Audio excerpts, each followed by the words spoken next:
The following program is intended for mature audiences.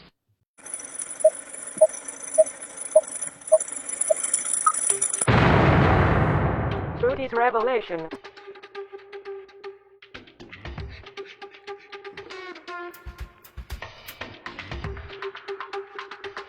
You can't handle the truth.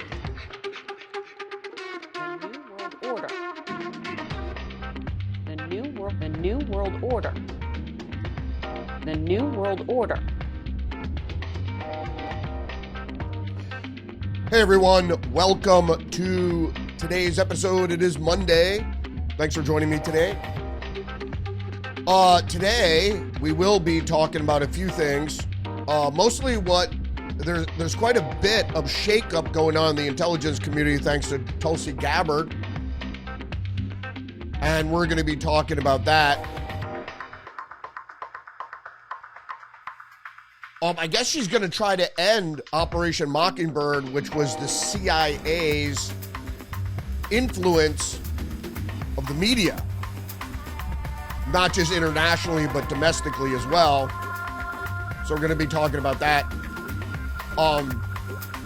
Also, more criminal referrals of big intelligence people, including who was the interim director of the CIA, or was the director of the CIA, Christopher Wray, for lying to Congress. And we all knew he was lying to Congress at the time. So, I mean, there it is. Let's see, not getting my feed through, so that's why I'm a little distracted right now, so excuse me for that. Also going to talk more AI news. Of course, there is every day, and I bring you that every day. It's going to be a little bit of a truncated episode today. We're only going to go through about 20 headlines or so. I've had a deluge of things coming at me, a lot of things I have to do, so I think I might not have an episode on Wednesday. So we're going to see what happens with that. I have a lot of other stuff going on in the middle of the month too. I might not have some episodes. So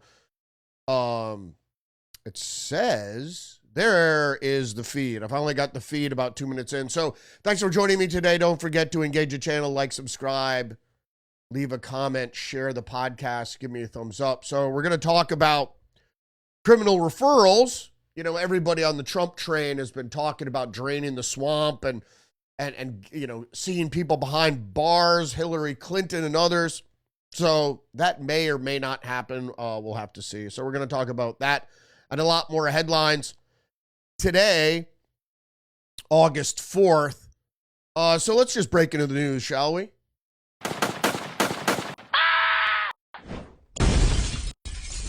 All right, today we're going to start with more technical problems. No, just kidding. The Washington Times, disappointing employment numbers, tariff uncertainty dog Trump with Democrats seeking a foothold.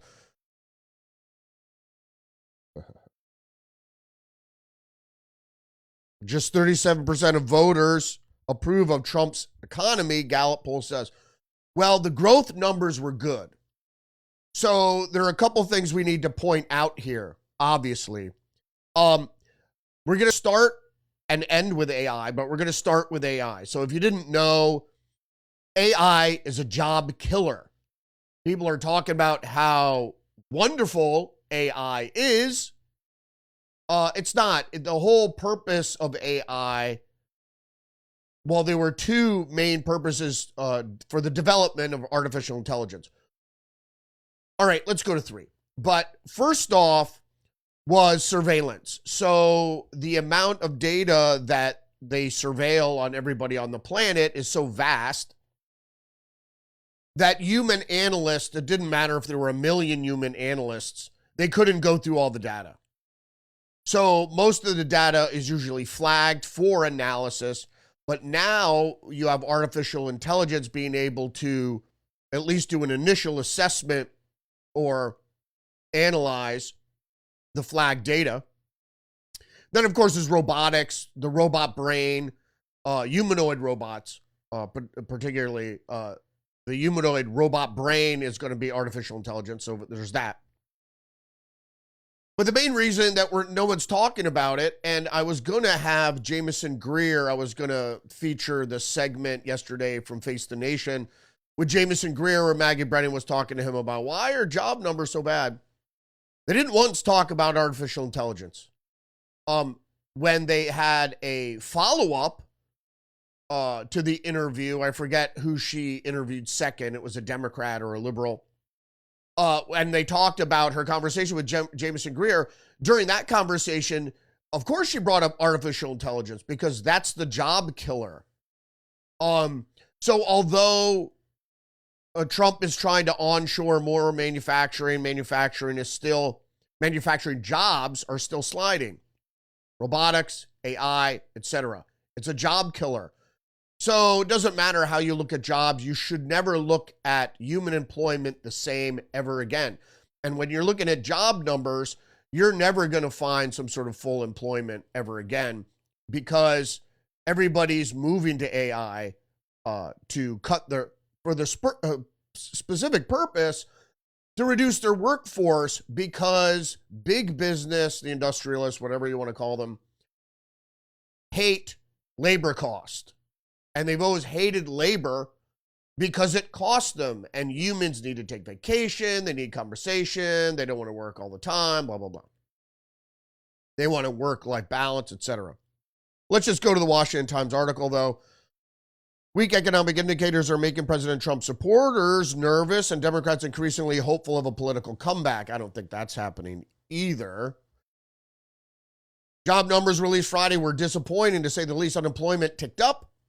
And employers just added 73,000 jobs in July. The employment gains from May and June were revised down by a combined 258,000 jobs. So those two things together were very, very disappointing. One bright spot, however, gross domestic product, as I mentioned, grew by surprisingly strong 3% in the second quarter, surpassing the expectations of the analysts of a forecast of only 2.5%. So that's very significant. But what we see and what we saw in North Carolina, and we're going to get to that story in just a second, in the Treasurer's office, is that AI increases productivity for sure, but it's not going to do anything except kill jobs. And we're already seeing that.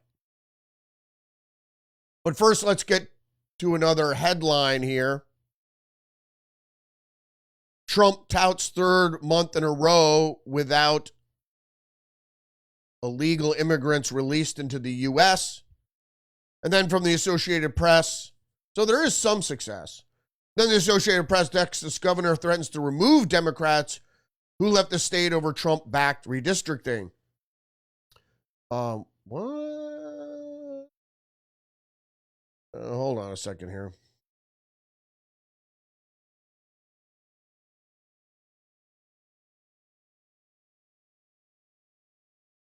So if you weren't aware of this story, this is again the Associated Press. Texas Democrats arrive in Illinois to block vote back home on redrawn House maps sought by Trump. So if you're not familiar with what this story is, Trump got into the legal fight, and there has been a legal fight in this country for some time about redistricting. So when you have a majority in the executive and in the legislative chamber, what you can do is redraw the districting maps. And what you do is you carve out the demographics you don't want. So if it's a large portion, let's say a black community that traditionally votes Democrat, you just cut them out of that district to make sure that district stays in Republican hands, et cetera. And the Democrats do it too. So this is the second time the Democrats in the Texas legislature have left the state specifically to block a vote on redistricting.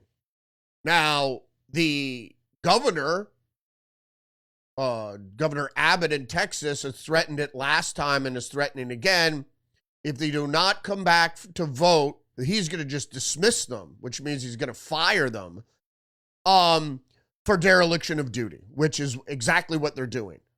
They're there to vote on legislation, whether they like it or not, and not to fly out of the state. One American News. Fetterman admits Trump's tariffs are going well despite prior criticism. I think they're going well also. Also from One American News, Trump deploys nuclear submarines in response to to Russia's highly provocative threat. So if you didn't know what was going on recently, there's been a lot of nuclear saber rattling between the United States and Russia.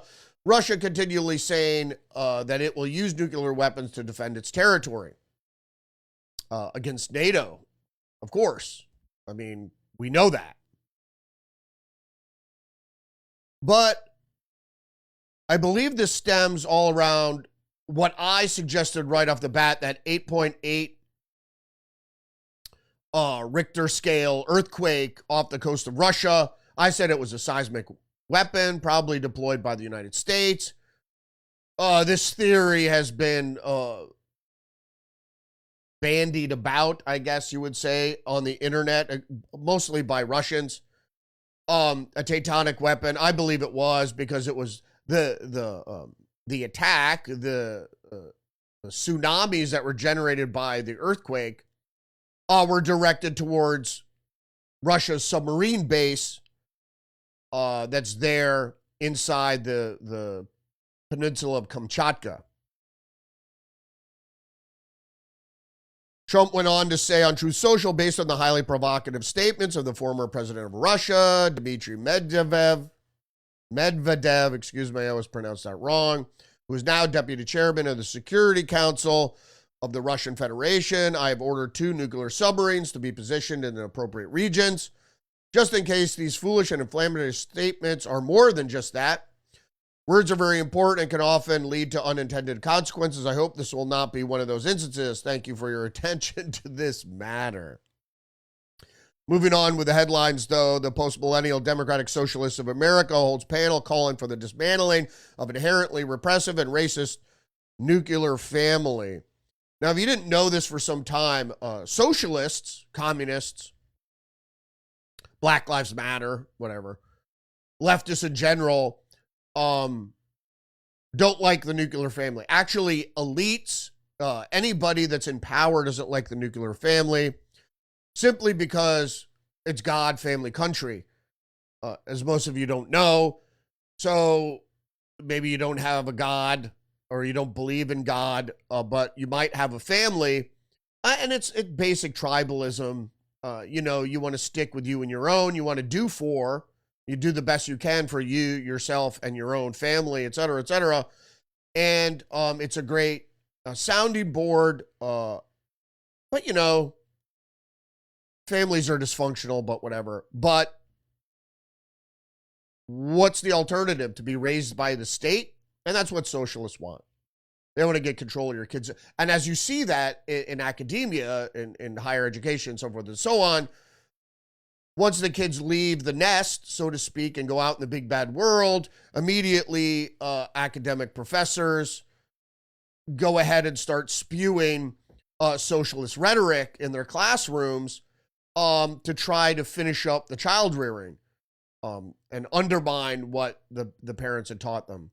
So this isn't surprising at all. The story goes on to say the panel discussion that took place at the conference in Chicago, they had a panel discussion titled "The Left and the Family." A roundtable took place on July 4th and was part of the Socialism Conference in Chicago.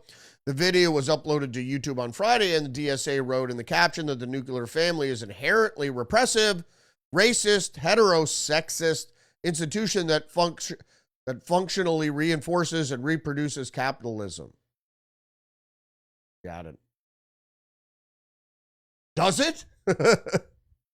What if you grow up in a socialist family?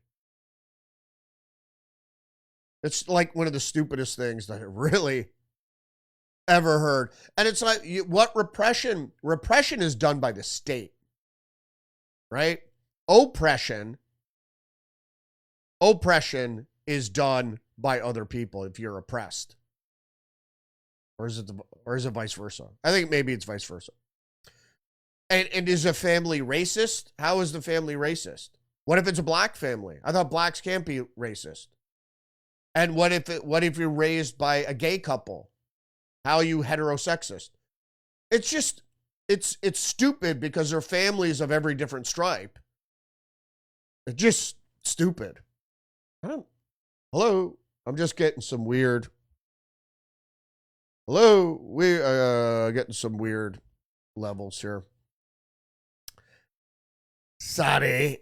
All right, let's get to some meat and potatoes. PJ Media, former FBI Director Wray hit with criminal referral for lying to Congress.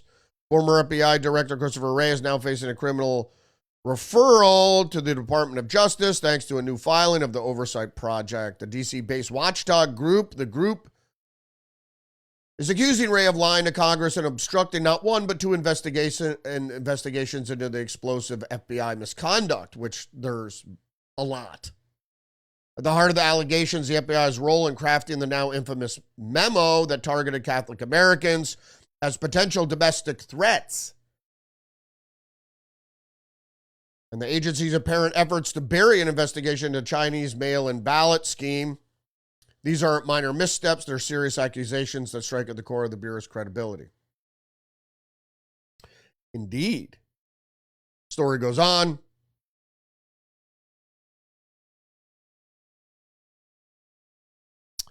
Oversight Project President Michael Howell said that the criminal referral zeroes in on two specific instances where Wray may have misled Congress. His testimony about the infamous Richmond memo that exposed anti-Catholic bias inside the FBI's Virginia field office, and his comments on Chinese scheme to distribute fraudulent driver's license ahead of the 2020 election, where he said, oh, you know what? There's no, there's no election interference. And there was election interference. First of all, mail-in ballots are voter fraud. So I don't know why we just don't make them illegal. Excuse me. Like I said, I've been up. I was up all night, and this whole week, there've been a few disasters that I need to handle, which are, problematic and take up a lot of my time, unfortunately. And that put me under a lot of stress, which stresses everything else out. Okay. More headlines from the post-millennial. The St. Louis couple, known for the 2020 armed BLM standoff, win back their AR-15 after legal battle. It only took 3 lawsuits, 2 trips to Court of Appeals, and 1,847 days, but I got my AR-15 back. Good for this guy. Mark and Patricia McCloskey, the St. Louis couple who made national headlines in 2020 after confronting Black Lives Matter protesters with firearms near their property, have successfully recovered one of their weapons following a prolonged legal battle. On Friday, Mark McCloskey announced via his X account that the couple's AR-15 rifle had been returned after more than 5 years. What the fuck? Now, 2 things. First of all, you never use a firearm to scare people. That's not what they're there for. Firearms are there to kill people, not scare them. So to go out on your front stoop and wave firearms around, and actually Patty McCloskey was waving the pistol near her husband's head, which is even more stupid. But you never do that. Now, they didn't point the weapons at the protesters, who mistakenly thought that the couple's estate driveway was part of the private road where the BLM was marching. So they actually went up a formal part of their driveway, which winds in front of their house, and actually broke a gate to get onto their property. So they were actually trespassing, but technically the driveway was part of the private road, which of course is all private. So they were trespassing, but I'm not going to digress anymore into that. The fact of the matter being is that the guy lost his constitutional right for 5 years for what? In any case, if you want to defend your property, you're better off to get in an upstairs window. Don't put your rifle muzzle out the window, but you could be back in there. If you really want to scare people, you could fire a warning shot, but waving firearms around is not a good idea. And maybe it's just better to do nothing until they try to break into your house, if that's the case. But trespassing certainly isn't worth lethal threat. You know? I mean, people trespass all the time, but I know the way people feel. If a certain someone ever comes on my property, he might have to face a lethal threat. All right, more news, just the news. Legal immigrants accused of trying to run over ICE officers. You didn't know what was going on here. Local and federal law enforcement searched for 2 illegal immigrants who allegedly tried to ram their vehicle into U.S. Immigration and Customs Enforcement officers near Colorado Springs, Colorado. The search was started in the Black Forest area where ICE said the immigrants Thursday morning, tried to run over officers from the agency's Denver office with a vehicle during an ICE operation at the construction site. ICE said one of its officers fired at the immigrant's vehicle in self-defense. So there you go. You can use your firearm when you're faced with a lethal threat. More news. I alluded to this. No, that was that North Carolina. I'm confusing 2 stories now. PJ Media, New Hampshire bans puberty blockers for trans minors. There's not much more to say. New Hampshire's legislature banned puberty blockers for minors. You don't have to say trans minors. Even if you're not trans, I don't know why else you would want to block your ascent into puberty, but New Hampshire bans puberty blockers for minors. So I imagine even with parental permission, you can't get prescribed puberty blockers, which is like hormone injections, I believe. Post-millennial, CNN admits Trump is the most influential president of this century. Indeed. Amid key policies on immigration, the economy, love it, like it, lump it, Trump is remaking the United States of America. Good. It needs a facelift, for sure. The problem is we need to get the criminal bureaucrats out of the government who are actually minions of a fascist state. And when I say fascist, I mean corporate fascist. So corporations control the intelligence agencies and control bureaucrats near the levers of power. And then, of course, we all know that they contribute to politicians' campaigns. So you're stacking the deck against democracy. New York Post, Gayle King's future at CBS murky as ratings for woke morning show tank, and Skydance vows to scrap left-wing bias. Well, good. It's not working. People are hip to the trick now. So, I mean, you could try to spew whatever you want to try to spew, and people are going to take it with a grain of salt. The only thing that seems to be correct from the mainstream media now is that Trump is only 6 months in office, so whatever. But the economy and pricing pressure on the consumers is not being fixed, for lack of a better word. I was going to say remediate, but you know what I mean.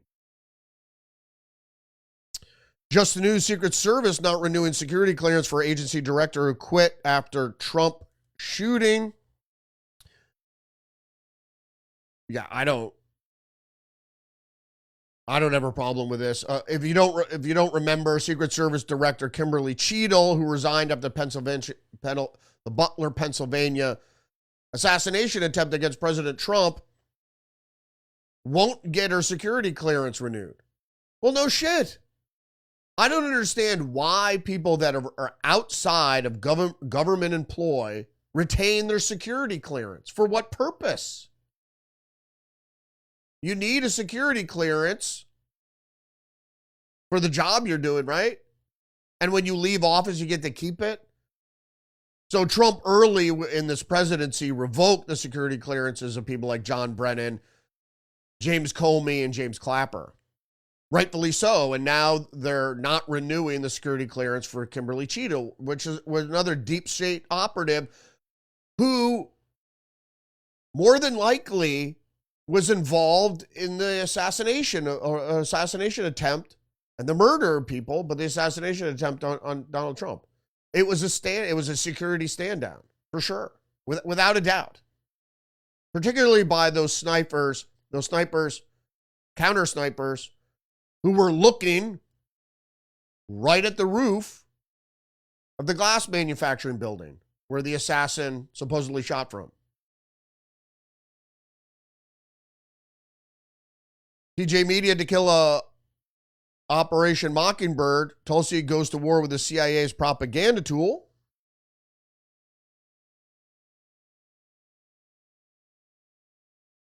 I thought I had text for this article. I think it turned out to be more of an opinion piece. But what the author here was commenting on was the fact that Tulsi Gabbard, I believe, was on a podcast, or she was interviewed. She's on an interview. I think it was with, the hell's the little guy with the black t-shirt and the glasses. I think she was on his podcast. And she said she was going after the CIA's propaganda tools. Good. Yes. Like I said, with the FBI and with the CIA as well, I think they should be replaced, torn down, remade, whatever needs to be done. It's probably easier to revamp the agencies instead of starting anew. But it's hard. You know, I think all the people working for these agencies everybody should be rescreened. You have too many communists in the CIA and people that don't have national allegiance. Whatever. All right. CBS News. Plastic causing disease and death from infancy to old age that costs $1.5 trillion a year. A report warns. Well, we know this. You know, they make pharmaceuticals out of petroleum. Petroleum products are toxic, so it doesn't matter how they get inside you. When they do, they can cause disease. You know, it would be great if people were informed of this at the time when plastic became a big thing in the 50s and late 40s. And then more increasingly in the 60s. Now you can't buy anything without plastic. Try to get a t-shirt that's all cotton with no polyester in it. Speaking of choking, the Wall Street Journal is saying China is choking supply of critical minerals to Western defense companies. Beijing has tightened controls, or Beijing's tightened controls are a sign of leverage it has over the U.S. military supply chain. Trump is trying to secure our own sources of critical minerals. There's nothing you could do. The fact is to allow manufacturing and the control of rare earth minerals to fall in the hands of your adversary in the first place doesn't seem like people were taking that as a serious national security issue.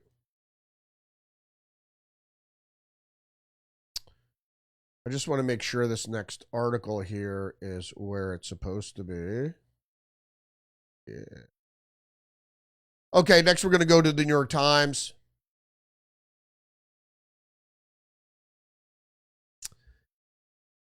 The New York Times, the rise of Silicon Valley's techno-religion. The rationalists, a community focused on the risks of artificial intelligence, regularly gather with tech figures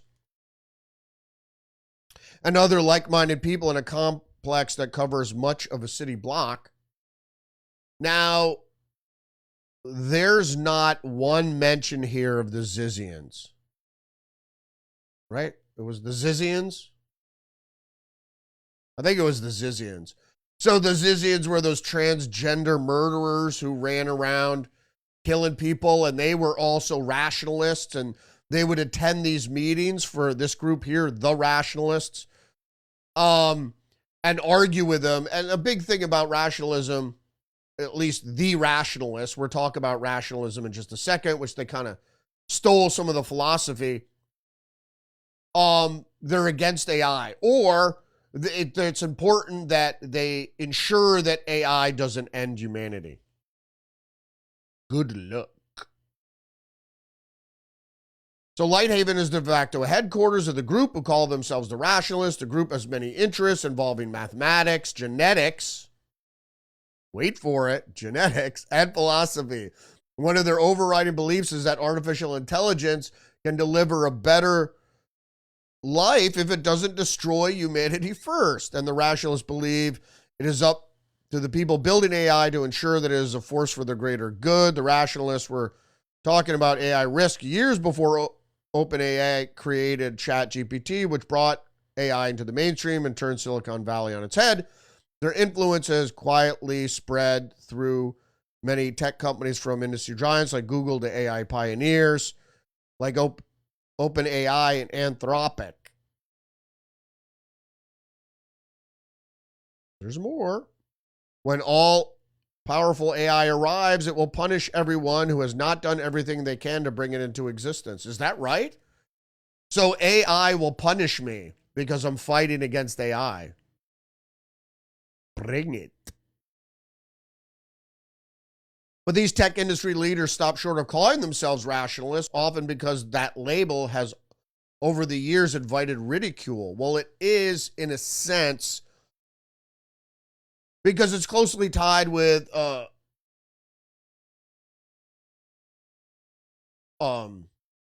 effective altruism. The rationalist community is tightly entwined with effective altruism movement, which I just said, I should have just read. Rationalists emerged in the late 2000s when an online philosopher named Eliza Yudkowsky wrote The Sequences, a collection of essays that taught people to re-examine the world through cold and careful thought. Criticism of the rationalist and AI movement has been frequent, including claims of sexual harassment, and the community's interest in eugenics and race science. Wait. Mathematics, genetics, and philosophy. No. They're criticized about eugenics. And if you don't know anything about contemporary eugenics, you should. Everybody's worried about Jeffrey Epstein. You should look into what Jeffrey Epstein was doing at his ranch in New Mexico. And people within the rationalist movement are into genetics, eugenics, about being able to change human biology, not only through gender manipulation and transgenderism, but also race science and other transhumanist, post-human ideas. It attracts outsiders. If you're a gay kid in Kansas who is getting no support from religion, you might discover Harry Potter and the methods of rationality and find a community that is really accepting. Oh boy. Okay, what is the philosophy? I've gone over this before. I just want to go over it one more time, I think. The position that reason has precedence over other ways of acquiring knowledge, in which the criterion of truth is not sensory but intellectual and deductive. Now, if you know anything about what this means, is rationalism was opposed to empiricism. So if you know what empiricism is, the empirical method, which is deduction from observation, so from sensory input, If you're outside and you watch the sun rise and sunset, through empiricism, you figure out that a day has passed. Rationality says that you could do it just by, you don't even have to look outside. You could deduce it by just thinking about it. I don't really agree with that. So So it's verses like Rene Descartes. And I'm not saying that rationalism doesn't have a place in philosophy. Of course it does. It's like anything else, but you have to balance it with empiricism. And it says it pits Rene Descartes against people like John Locke, who was the father of liberty, if you didn't know, in the 17th century. All right, which differs from the rationalist community, who aren't all rationalism, but they can call themselves rationalists because they deduce things from rationalism, but like I said, without the balance of empiricism. It's a 21st century movement that formed around a group of internet blogs, primarily Les Wong and Astral Code 10, formerly known as Slate Star Codex. The movement initially gained prominence in San Francisco Bay Area. Its members seek to use rationality to avoid cognitive biases. Oh boy, cognitive bias. You don't want to be biased. Common interests include transhumanism, probability, effectual altruism, and mitigating existential risk from artificial general intelligence. How about we just not do it? See, that's the thing about Trump, too. Before we get into this next article here, well, Just the News is reporting productivity up 10% via North Carolina Treasurer's Office Chat GPT pilot program. Well, this is going to get into what I just was going to say either, is that Trump is stuck between a rock and a hard place. From a national security standpoint, you need to develop artificial intelligence for the military. Because if China does it in its effort to produce autonomous warfare equipment, weapons, we would lose that battle. So a lot of things, like I spoke about previously, in espionage surveillance, you need AI to determine things, but also you need AI in autonomous drone systems for warfare, etc. I don't agree with that, but in any case, since we're having a AI race with the Chinese, that Trump's stuck in a hard place. He's trying to create jobs, but also developing AI, which is a job killer. It's disruptive technology. And so as we saw in North Carolina in the Treasurer's Office, that they added Chat GPT, a pilot program where employees were using Chat GPT, and productivity went up 10%. But job growth in that area, the Treasurer's Office of North Carolina, will go down more than likely. Because why does their productivity need to go up? If the productivity need goes up enough, they could eliminate a position, right? Because it used to be human employment that pushed productivity. You know, it's all the whole equation too is that 10% of your workforce does 80% of the work, and then the other 90% are slobs that just contribute. I think it's the Pareto principle. The Pareto principle? I think so. You know, you have overachievers, high achievers, and lower achievers, medium achievers, et cetera, et cetera. You know, but it's the same thing with the tax base. You have a lot of rich individuals who pay the majority of tax, and then, you know, the other 3/4 or 80% of the population contribute the other half, or less than half. Barron's is reporting AI search pushing an already weakened media ecosystem to the brink. If you don't know what this is all about.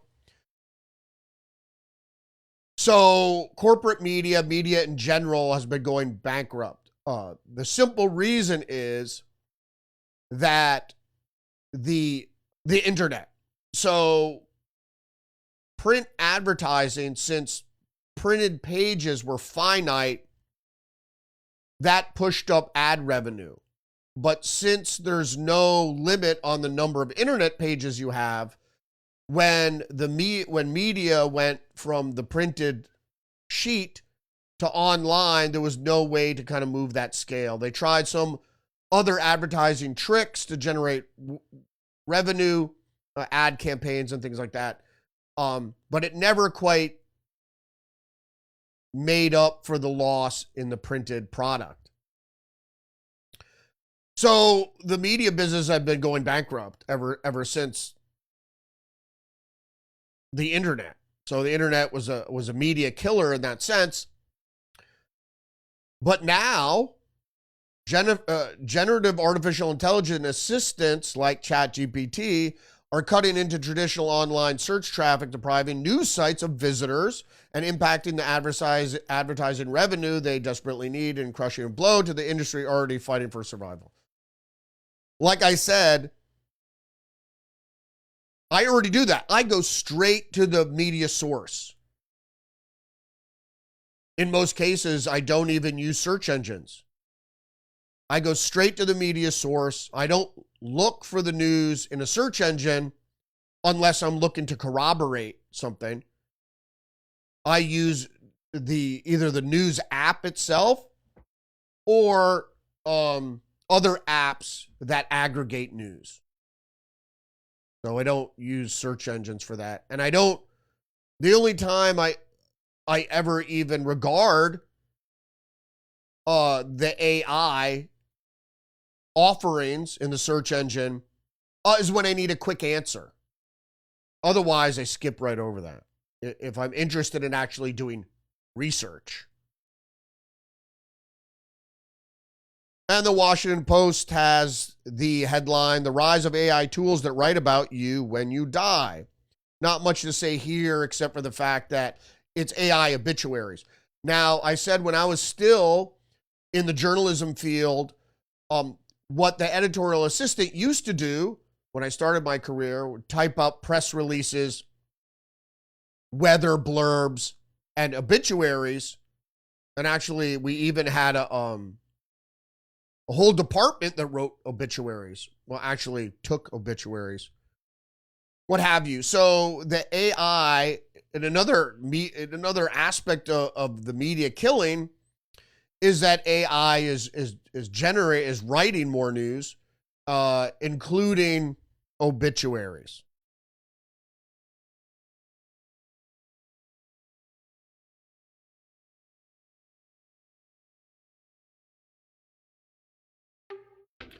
Like I said, that was a truncated episode. I started late.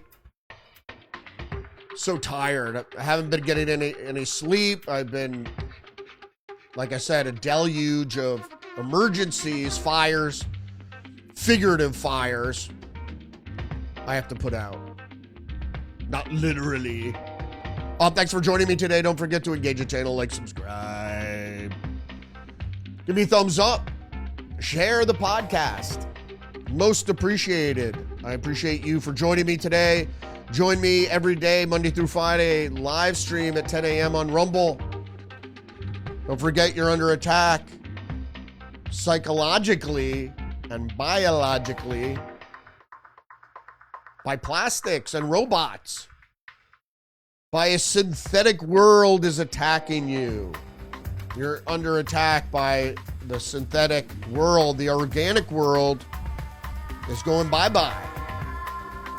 I don't think that's what God wants. But thanks for joining me today. May not have an episode on Wednesday. I'll let you know tomorrow. And I'll give you a better idea what my schedule is going to be coming up. So thanks for joining me today. Have a great day. See you tomorrow. Respect.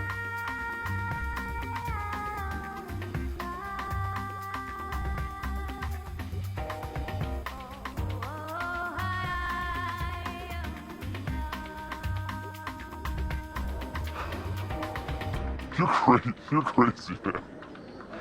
You're crazy. I like you. But you're crazy. The New World Order.